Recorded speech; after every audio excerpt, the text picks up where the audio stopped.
You think you know me, you know anything. From the king city of the Midwest, a place where there are more bars than churches and more cabbies than cops. He's the only one that knows where all this crap comes from and refuses to stop reporting it. A man that has been around the world so much, it was named after him. It's Rob's World! Assisted by the one person who truly knows where Superman's favorite place to be is. It's the one, the only, because everyone else is sleeping. Rob's World Radio Show! The following program is recommended for mature individuals and may contain material unsuitable for morons, cretins, and dishwipes. If you are a moron or a member of the PTL Club, please turn off your radio, because we don't need any more stupid, narrow-minded, pencil-neck geeks who wouldn't know the First Amendment if it came up and bit them on the butt. Thank you. Hey, what's up, everybody? Today is Wednesday, October 31st, and this is the Halloween edition of the Rob's World Radio Show. Tonight, we're going to listen to a story about Baba Yaga, which is a witch story for your Halloween pleasures. But first, before we get into that, we're going to talk about the Halloween costume contest winners for 2018. And I had to have a tie on this because we had the outpouring of votes. And the tie for number one is, as you may have guessed, Gracelyn Kelly, Little Miss Ladybug, and Sean Smith as Freddy Krueger. Those are our two winners of the 2018 Rob's World Entertainment Halloween Costume Contest. Now, for your story. This week's story is sponsored by Audible Kids. Please visit audiblekids.com/StoryNori for your free audiobook download.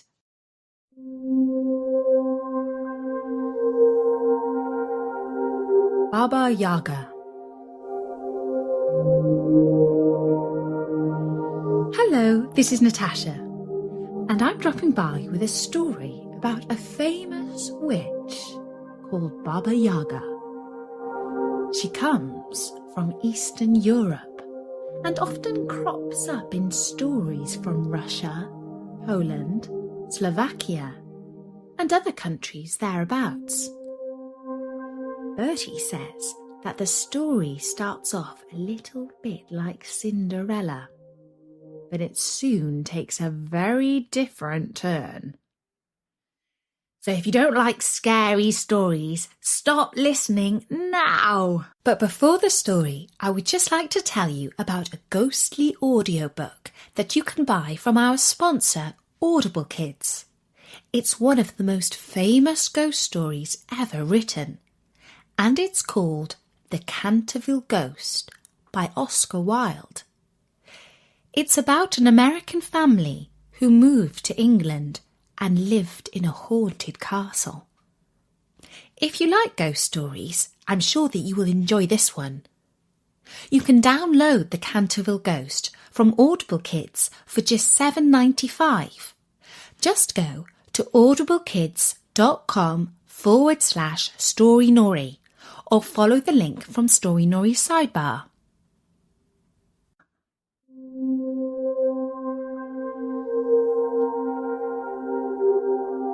Somewhere in the eastern part of Europe, where it gets bitterly cold in winter, there is a dark forest. If you are ever brave, foolish, or ignorant enough to go wandering through that forest, there is a good chance that you might come across a peculiar house. It's a wooden hut, but it's like no other that you have ever seen, for it stands on giant chicken legs, and quite often it walks about, just like a monstrous farmyard bird. This hut is the home of Baba Yaga. I don't advise that you knock on the door of Baba Yaga's hut, no matter how much you have lost your way through the forest, for Baba Yaga is is a witch. On the edge of Baba Yaga's forest, there is a little village, and everyone who lives there knows about the strange hut and the lady who lives inside it. They know her, and they fear her, for it has long been rumoured that she likes to eat children. A long time ago, a man lived in this village with his beautiful daughter, who was called Vasilisa. The girl's mother had sadly died some years before the start of this story. But before she died, she gave Vasilisa a wonderful gift. It was a little rag doll that did not look so different from any other. The girl's mother told Vasilisa that she should take special care of the doll. Every night she must feed it a little milk and a little biscuit. And so long as she did so, the doll would always be ready to help her, no matter how much trouble she found herself in. Vasilisa did just as her mother bid her, and every night the little rag doll sat up and drank a little milk and ate a little biscuit before smiling at Vasilisa and then going back to sleep. As time went by, the girl's father decided to marry again.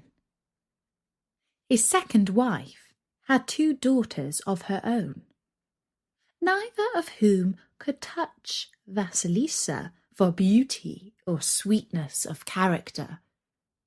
In fact, they were jealous of Vasilisa, and they hated her terribly. So long as Vasilisa's father remained at home, the stepmother and stepsisters had to pretend that they liked her. But every now and then, one of the sisters would whisper in Vasilisa's ear, "Just you wait until your dear papa leaves us alone with you. Then you'll see." When Vasilisa had recently passed her 16th birthday, her father said that he had to go away on a journey that would last at least a month. Vasilisa begged him to take her with him, but he just laughed and said he was travelling on business and the girl would find the journey tiresome and dull. The first night after the father had left, the stepmother gathered the 3 girls together in the parlour and spoke like this. "Now, my dears, I have a little task for each of you. Tanya," that was the oldest, "go in my room, please, dear, and sew a button onto my red dress. Katya," that was the youngest, "go to the kitchen table and roll some pastry so that it's nice and flat. And Vasilisa, dear, go to Baba Yaga's hut in the forest and ask her to lend us some lights. Now run along, sweetheart, don't waste any time. We don't want you to get caught in the dark now, do we?" The stepmother shooed Vasilisa out of the house so fast that she had hardly time to put on her hat and gloves.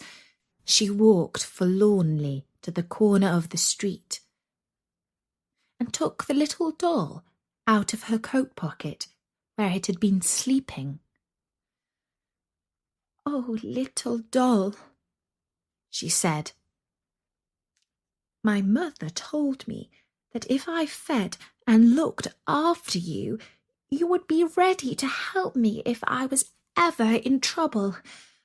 Well, I have fed and looked after you, and now I'm terribly, terribly in trouble. I must go to Baba Yaga, and everyone knows that she is a dreadfully wicked witch. So please tell me what I am to do." And the little doll looked up at Vasilisa and said, "Be as brave as you are beautiful. Go to Baba Yaga's hut, and no harm will come to you."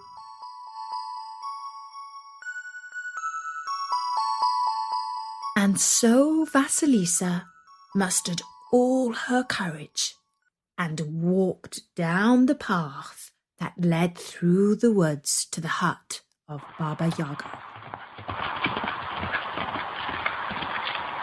After a while, the young girl heard the sound of galloping hooves coming up behind her, and she stepped off the road to let a horse ridden by a rider in a blazing red cloak shoot past her.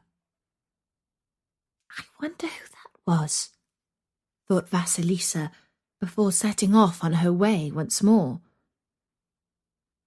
A little further on, she once again heard the sound of galloping hooves, and this time a rider in a cloak of dazzling white sped past her and down the road that led to Baba Yaga's hut. And some time later, a third horse shot by.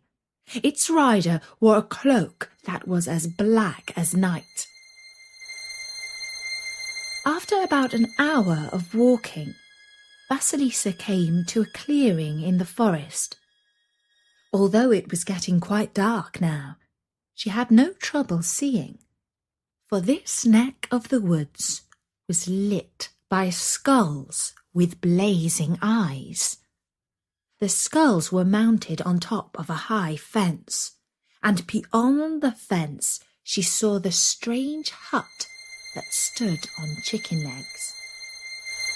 It turned round to face her, and it seemed to Vasilisa that the hut was looking at her.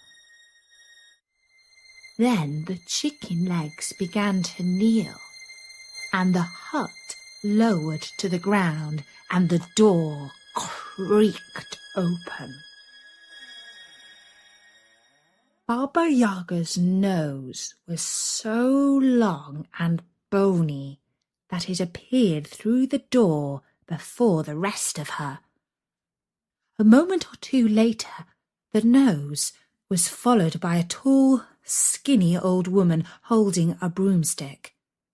Vasilisa was so frightened that her legs would not obey her when she told them to run.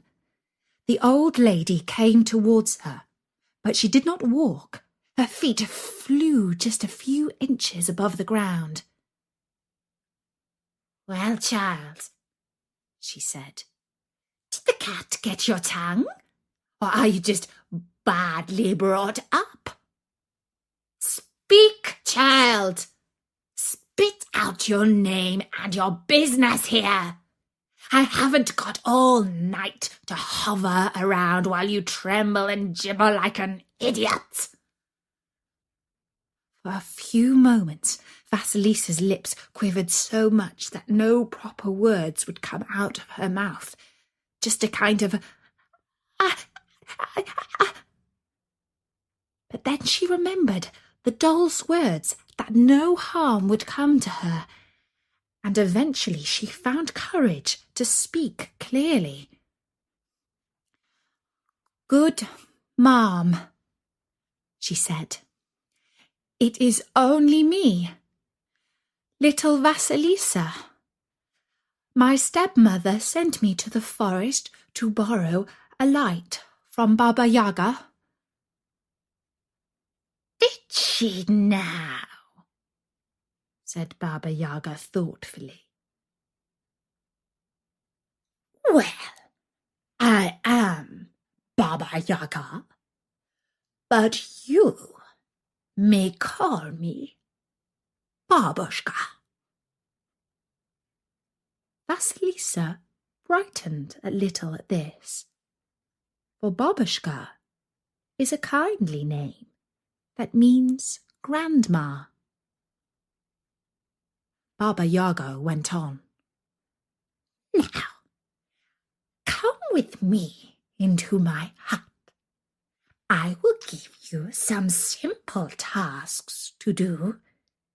If you are not lazy and complete your work like a good girl, then I will give you the light that you ask for and let you go free. But if you do not manage these simple tasks, then I shall cook you in my oven and eat you for my dinner. How do you like that for an offer? To tell you the truth, Vasilisa did not like it at all. But she had faith that all would be well, that she would complete the tasks and return the light. And so she curtsied and said, I like it well, dear Babushka. And she followed the old lady as she floated back to the door of her hut and called out, Locks and lock. The doors creaked open and then shut again behind Vasilisa as she stepped inside. The hut was surprisingly roomy, but a large part of it was taken up by a huge oven. Then Vasilisa had to hold in a scream because the house started to rise up on its chicken legs and move about. She realized that there would be no escape unless Baba Yaga let her go. The witch sat down at the table and gestured to the larder. Fetch me my supper, dear, she said. Yes, Babushka, replied Vasilisa, and she brought over some bread and cheese for the old lady. How well, said Baba Yaga. Soon I shall be enjoying a nice plate of roast meat, thinly sliced and pink in the middle. And with those words, she pinched Vasilisa's arm and chuckled dryly. Now, tomorrow, dear, you must complete my little tasks. When I am away from the hut, you must tidy the yard, clean the hut, and cook pumpkin soup for my supper. Can you manage that? Why, yes, Babushka, I can, said Vasilisa, who was relieved that the tasks did not sound by any means beyond her ability. That is good, said Baba Yaga. And when you have finished doing that, you can sort out all the white peas in the sack from the black peas and put them in 2 heaps for me. Vasilisa stared at the sack in astonishment, for it was filled to the brim with dried peas. The task of sorting them was quite impossible. Baba Yaga ate her bread and cheese and drank a tankard of frothy brown ale before falling asleep on top of a thick fur which was strewn above the stove, the warmest place in the hut. All night the hut continued to move around, and Vasilisa felt queasy. She certainly had no appetite herself, but before she lay down, she did not forget to feed her doll a few crumbs of bread and some drops of milk. When the rag doll had finished her supper, Vasilisa asked her, "Oh dear, what have I done? How shall I ever get out of here alive?" And the doll replied, "Have courage and keep faith, and all will be well. For Baba Yaga is unable to tell a lie, and she is bound to keep her promise."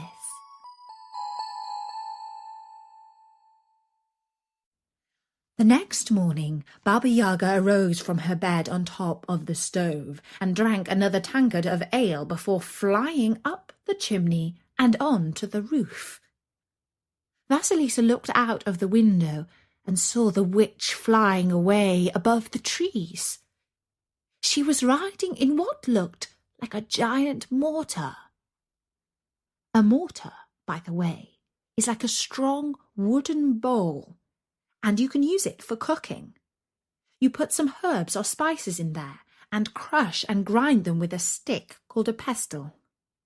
This is what the witch was flying in, only it was much bigger than a usual mortar, and a giant pestle was what the old lady was holding in her hand and using as a rudder to guide her flight. Vasilisa gazed at the witch until she was out of sight, and then she started to clean and cook. She managed to get everything spick and span, and the soup was bubbling on the fire by midday. But now she faced the impossible task. How could she possibly pick the black peas out of a sack of white ones? Why, there must have been thousands, if not millions, of peas in the sack. She heard a noise outside the hut. "Oh, Baba Yaga must be back early. Now I am done for," she exclaimed. But when she looked out of the window, she saw not Baba Yaga, but the red horseman who had overtaken her on the way to the hut. He galloped around the fence of the compound and then was off again into the woods. Vasilisa sighed and wished that he would only come and rescue her, whoever he might be. Then when she turned around from the window, she saw that all the peas had been sorted into 2 piles, one black and one white. Her task was done. That evening, after Baba Yaga flew back home from whatever business she had been on, the old witch could not hide a surprise at all that her guest had managed to achieve in one day. "I see that you are a good little worker, my dear," she said. "Well, in that case, tomorrow you can make pea soup and fetch water from the stream to fill up the tank. Here, use this bucket."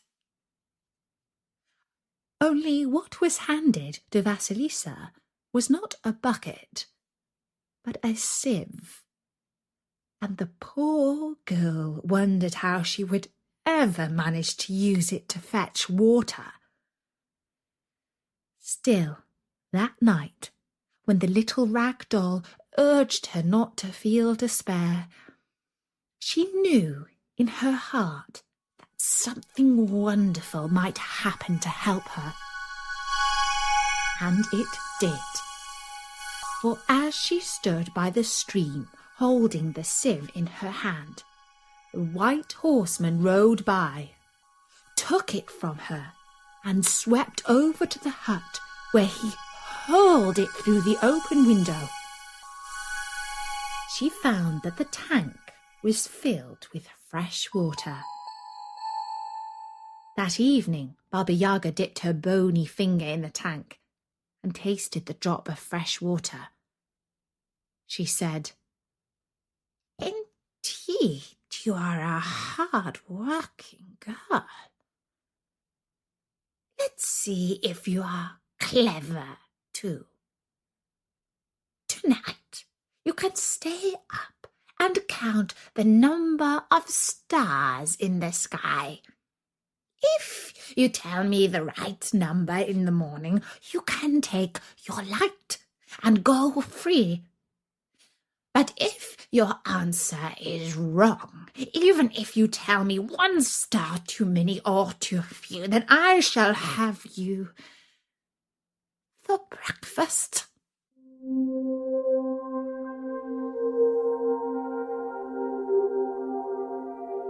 That night, Vasilisa gazed out of the window at the sky and tried to count the stars. 1, 2, 3, 4, 5. But by the time she reached 100 stars, she was no longer sure whether or not she was counting the same ones again, and she had to start all over. It did not help that the hut kept moving around so that the view kept on changing. Eventually, Vasilisa began to sob quietly. She took out her doll and said, "Oh, dear little doll, who will come to the aid of a poor little Vasilisa this time? I cannot guess the number of stars in the sky, and in the morning the witch shall surely eat me." "Do not worry," said the doll. "Have courage and keep faith, and all will be well." And it was. For at the midnight hour, the black horseman came riding up to the window where Vasilisa was sitting, and he whispered a number to her as if in a dream. It was a very big number, but I cannot tell you what it was, for it is a secret. But it was the exact number of stars in the sky that he told her. And in the morning, when Baba Yaga stepped with her bony feet onto the floor, Vasilisa said, "Good morning, Babushka. Shall I tell you the number of stars now?" And Baba Yaga yawned and said, "Go on then, child. Tell me. But you had better not get it wrong, for if you are, I shall eat you." And Vasilisa told the number to Baba Yaga. And Baba Yaga let out a terrible cry like, "Ha!" And her eyes blazed like those of the skulls on the fence surrounding her hut. "Who told you that?" she demanded so fiercely that Vasilisa shrank back. "It was a black horseman of the night who helped you, wasn't it?" She picked up a plate and threw it across the room so that it smashed against the wall. Then she picked up a knife, and Vasilisa was sure she meant to kill her. "But Babushka," she said, "you promised that if I told you the number correctly, I could take a light and go free." And Baba Yaga froze for a moment, and the fierce glaze of her eyes dimmed somewhat. "Ah, yes," she said more calmly. "So I did. And I suppose it was morning and day that helped you with the other tasks I set you." And Vasilisa nodded, for she now understood that the 3 horsemen were morning, day, and night. "There you are, a good girl," said Baba Yaga. "For if morning, day and night chose to help you, that means that your soul is in harmony with the universe. I will do you no harm. Wait here while I shall go on my business.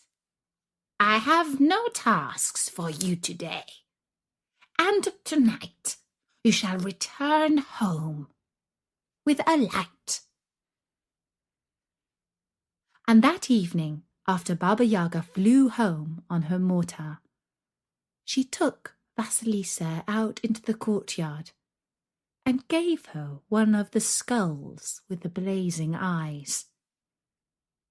"Take this," she said, "and it will light up your stepmother and your 2 stepsisters very well." Vasilisa took the skull and returned back down the path to her village. She expected that her stepmother would have found a light by now. But in fact, the house was not lit at all. Instead, her relatives were sitting in complete darkness. "I'm home," called out Vasilisa. But she received no reply. For as soon as the light fell on her stepmother and stepsisters, they turned to dust. And Vasilisa went to live with a kindly old lady in the village until her father returned from his business. When he came back, he thought that his wife and stepdaughters must have run away. He did not miss them much. He lived happily with his beautiful daughter Vasilisa until one day a prince came riding by and caught sight of her. She was the most beautiful girl he had ever seen, and he had no hesitation in asking her to marry him, which she did, and they lived happily ever after. And that's the story of Baba Yaga. I do hope that you weren't too frightened. Don't forget, there are loads more stories on storynori.com. So for now, from me, Natasha, bye-bye. Don't you mouth off to me or I'm gonna slap you right in your penis.